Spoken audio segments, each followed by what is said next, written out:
Hello, everyone. It's Anthony again. Good morning, good afternoon, good evening, wherever you are. It's time to look at Unit 39, the last unit of the B2 course, the B2 level. And as always, we'll start with the pronunciation work, the work with the target language, and we'll start with the reading of the phonetics very slowly, very exaggerated, and I will read the line, you repeat, then we will go to the English column, and we will do the English natural speed, good intonation. So let's begin. The movers couldn't get the piano. The movers couldn't get the piano through the front door. Through the front door. Do you swear to tell the truth? Do you swear to tell the truth? And nothing but the truth? And nothing but the truth? The young, the elderly, the young, the elderly, the rich, the poor, the rich, the poor.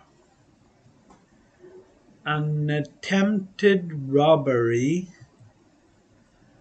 an attempted robbery at a local restaurant. At a local restaurant failed last night.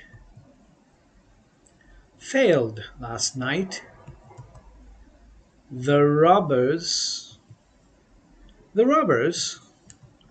were wearing fancy dress costumes.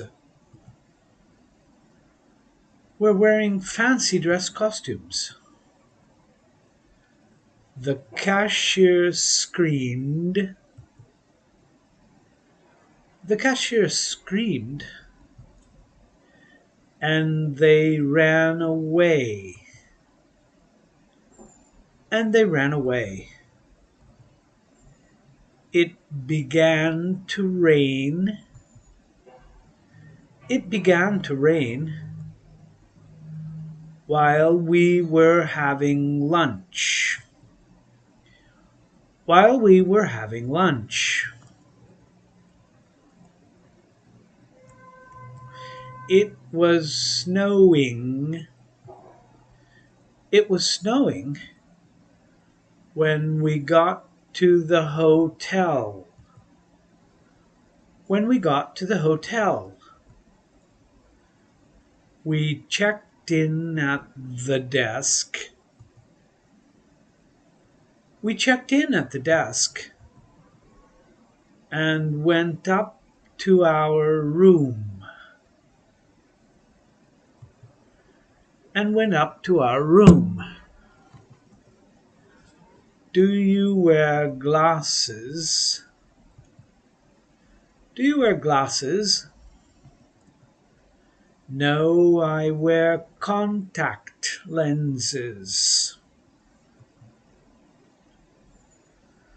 No, I wear contact lenses. I've never been to the Caribbean. I've never been to the Caribbean. Neither have I. Neither have I. They say it's a wonderful place. They say it's a wonderful place for a restful holiday. For a restful holiday. I've checked and double check the invoice. And double check the invoice. But I still can't find the mistake.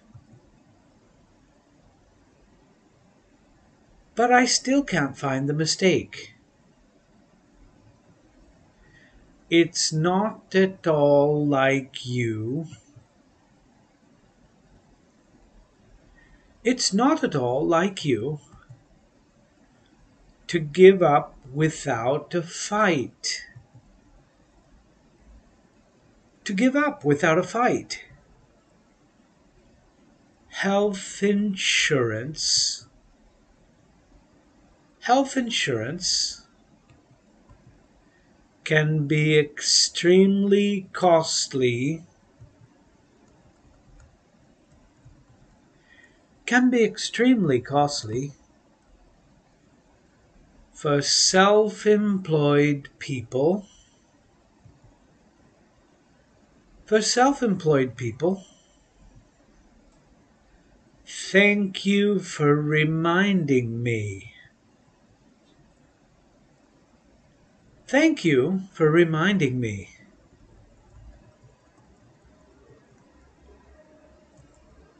Okay, let's just take a second between these two lessons, between these two groups. I just want to remind you that you can subscribe to the channel. Click the subscribe button below.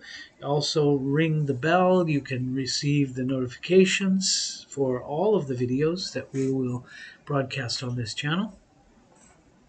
You can also ask questions here, and you can I'll receive that and send you an answer. If you have problems with the understanding, remember that also below you have the list of all of the sentences. You can copy and paste that to Google, and that way you can find in the Translate program the correct translation for each of the sentences, each of the phrases, every word. Okay? It's not the best, but sometimes it's okay. All right, let's finish. I have to be up tomorrow. I have to be up tomorrow at the crack of dawn. At the crack of dawn. So do I. So do I. But I can't sleep in this heat. But I can't sleep in this heat. Neither can I. Neither can I. What took you so long? What took you so long?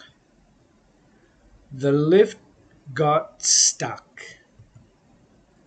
The lift got stuck. May I ask what it is? May I ask what it is that attracts you to the idea? That attracts you to the idea of living here permanently. Of living here permanently. I wonder if you could possibly... I wonder if you could possibly rephrase your question. Rephrase your question. Who sent you those roses? Who sent you those roses? My cousin Kevin. My cousin Kevin. A sensible diet A sensible diet helps to prevent heart attacks. Helps to prevent heart attacks. And so does regular exercise. And so does regular exercise.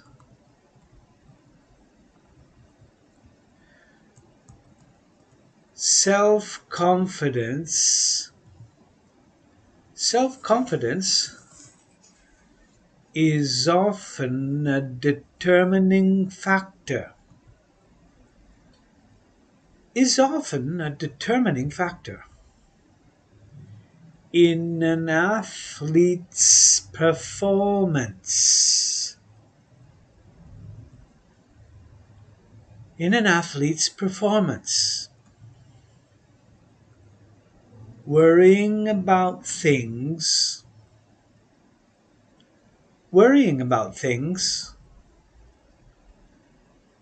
doesn't help. But neither does ignoring them.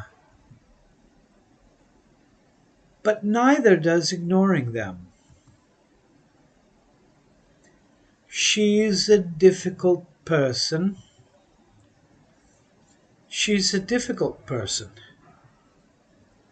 To deal with. She reminds me of someone.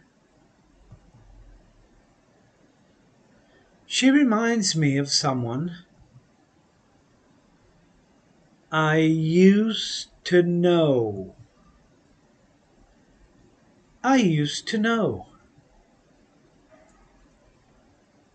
Have you ever been to Scotland?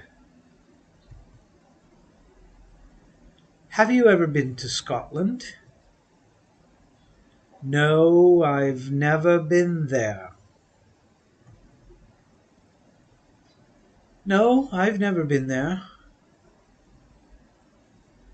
And I've never been to Wales.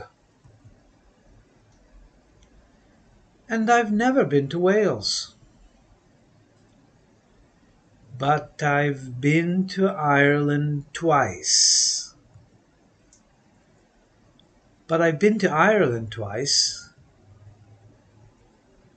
I've never had any trouble.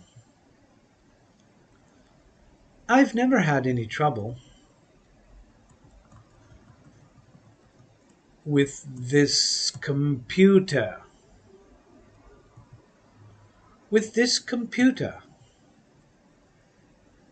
It works perfectly. I never had any trouble.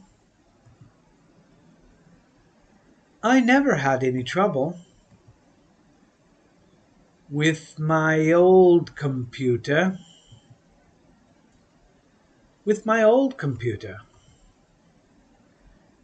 It worked perfectly. Have you met my cousin?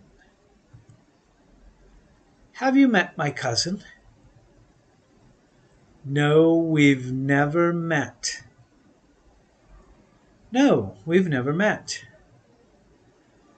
Have you sent that fax?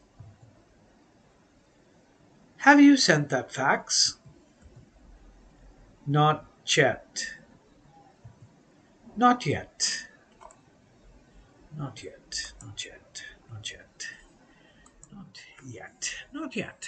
We are finished with the first part. We've done the phonetics and the English reading. Listen to that again. Repeat. This is the best way to learn the language. You will code your brain with this code. You will have the sound of the English in your head rather than all of these grammar rules and notions and rules. You have to speak. You have to put the words out. It has to sound good, and that's the way that you do it. You repeat, repeat, repeat. Okay, let's go now to the grammar part of the lesson. We will look at Unit 39, using verbs of perception. A. I saw my friend run down the street. B. I saw my friend running down the street. Certain verbs of perception are followed by either the simple form, the run, or the ing form, running, of a verb. There is often little difference in the meaning between the two forms, except that the ing form usually gives the idea of while. I saw my friend while she was running down the street. She or he. So, okay. I heard the rain fall on the roof. D. I heard the rain falling on the roof. Okay, I heard the rain while it was falling on the roof. So you have the idea of while. E. When I walked into the apartment, I heard my roommate singing in the shower. Sometimes, not always, there's a clear difference between the simple form or the ing form. The use of the ing form gives the idea that the activity is already in progress when it is perceived, as in E.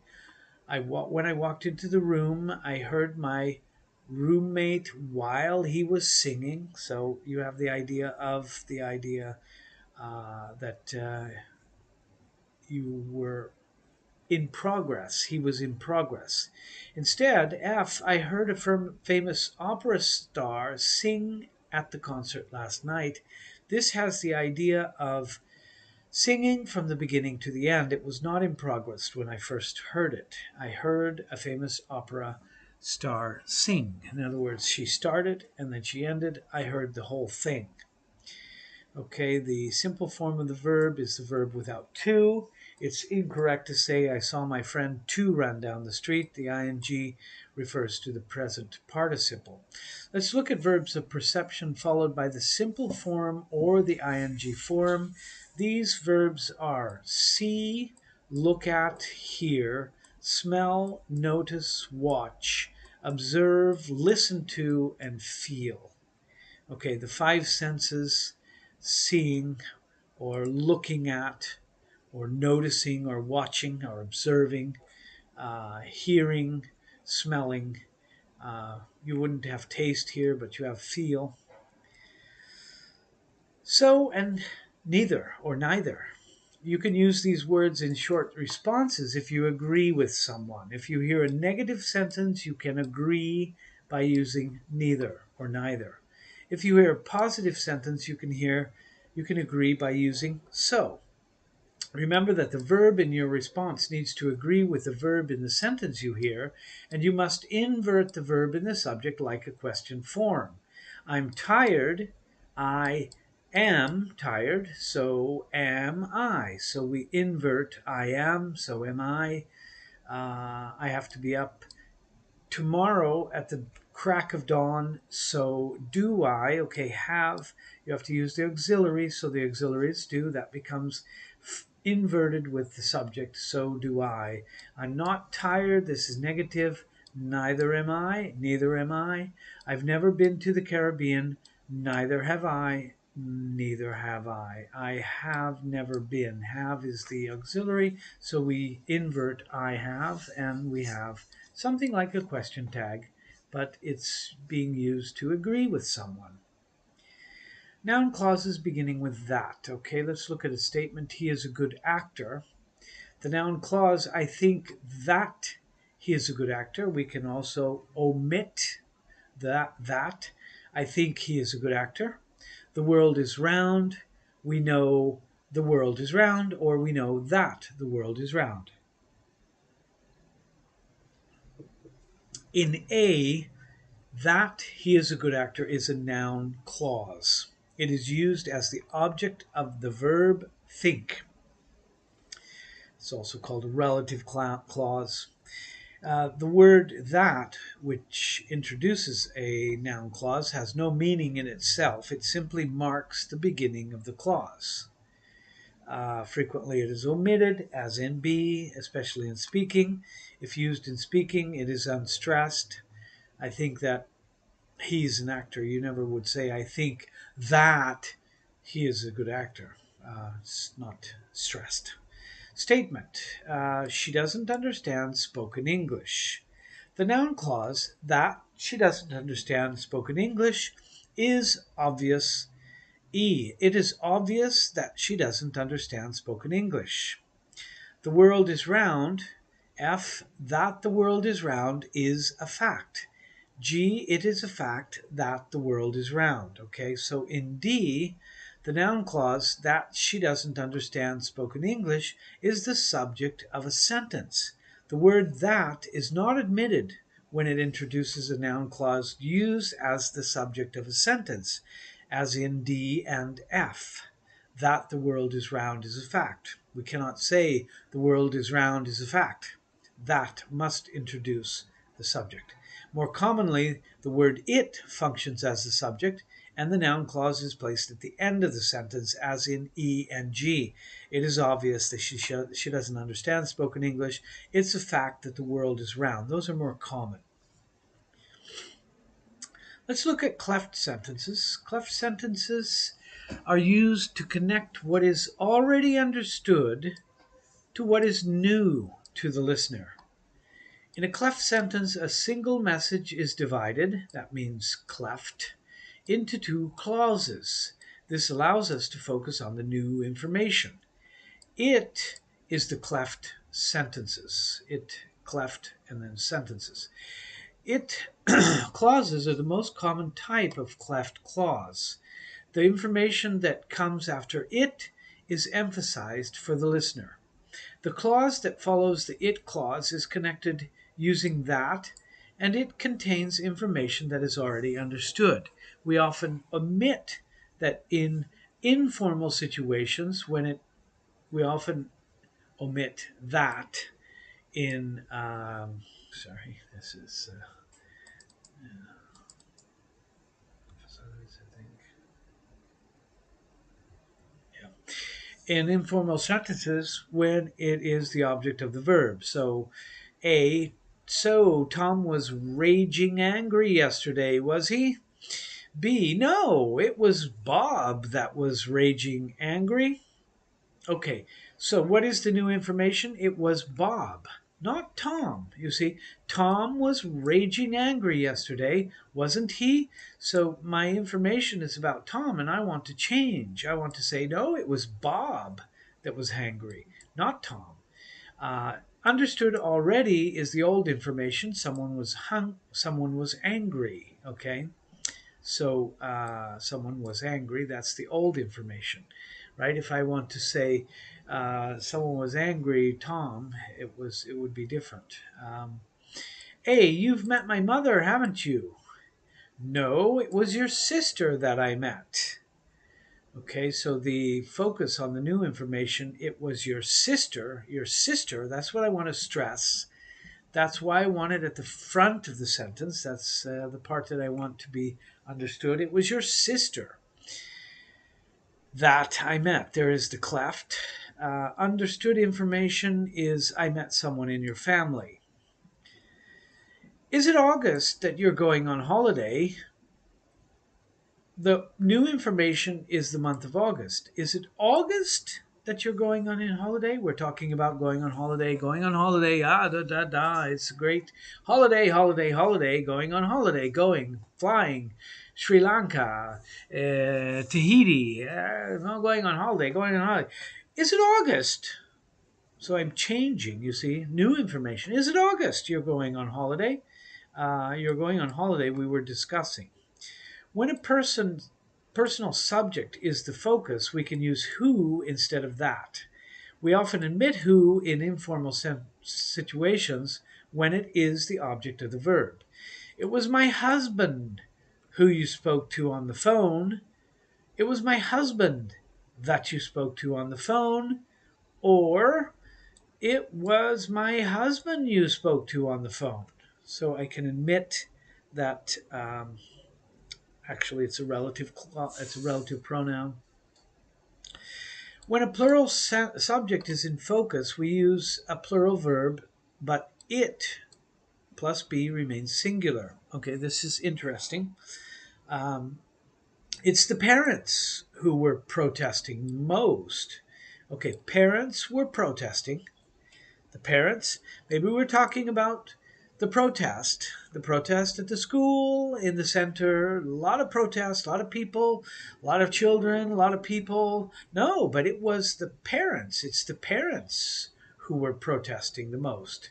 So I want to put that in the front, and I'm saying it because who is singular, who were protesting.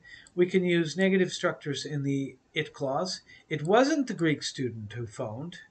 Okay, so same idea. Let's look at some other sentences that begin with it. It's difficult to learn a second language. Often an infinitive phrase is used with it as the subject of a sentence. The word it refers to and has the same meaning as the infinitive phrase at the end of the sentence. In it is to learn a second language. To learn a second language is difficult. Okay, it is difficult. In fact, we also say, as in B, learning a second language is difficult. We can use a gerund phrase, frequently used as the subject of a sentence, as in B. C, to learn a second language is difficult. An infinitive can also be used as the subject of the sentence, but far more commonly, an infinitive phrase is used with it. It's difficult. It's better than to learn. It's a little old-fashioned to learn a second language. To be or not to be? That is the question, to be. It is easy for young children, letter D, it is easy for young children to learn a second language. Learning a second language is easy for young children. To learn a second language is easy for young children. Okay, the phrase for someone, for somebody, may be used to specify exactly who the speaker is talking about, as in D.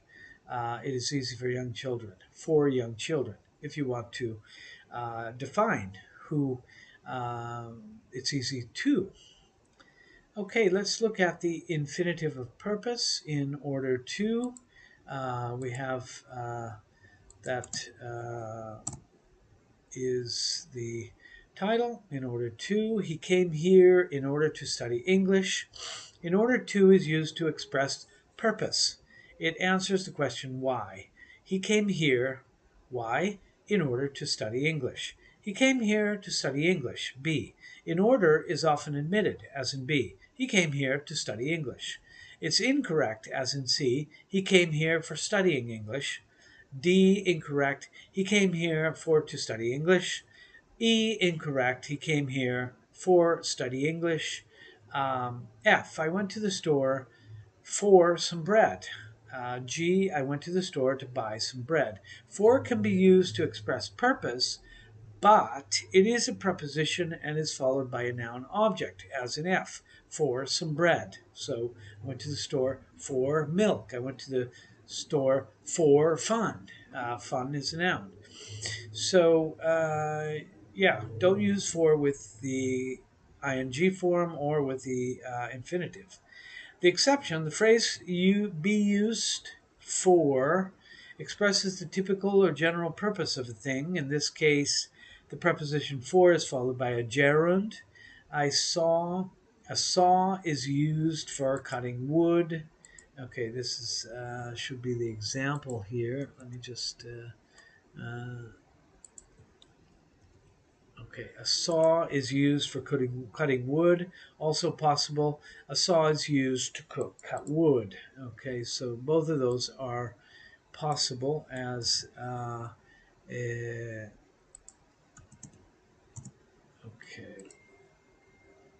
However, to talk about a particular thing in a particular situation, be used plus an infinitive is used. A chainsaw is used. Sorry, let's just look at this again. And change cause used to cut down the old tree, not for cutting. Okay, so a chainsaw was used to cut, not for cutting down the old oak tree.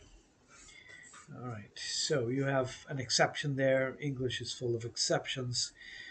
We see exceptions all the time. Anyway, so look at this grammar again. Look at it, contemplate it. Maybe practice the phrases, the sentences. Repeat the sentences. That's a good way of fixing those structures in your head. Um, and good for you. You've finished the B2 course, and C1 is the next step. So I'll see you for that lesson. Have a nice day, nice evening, a nice afternoon. Bye bye.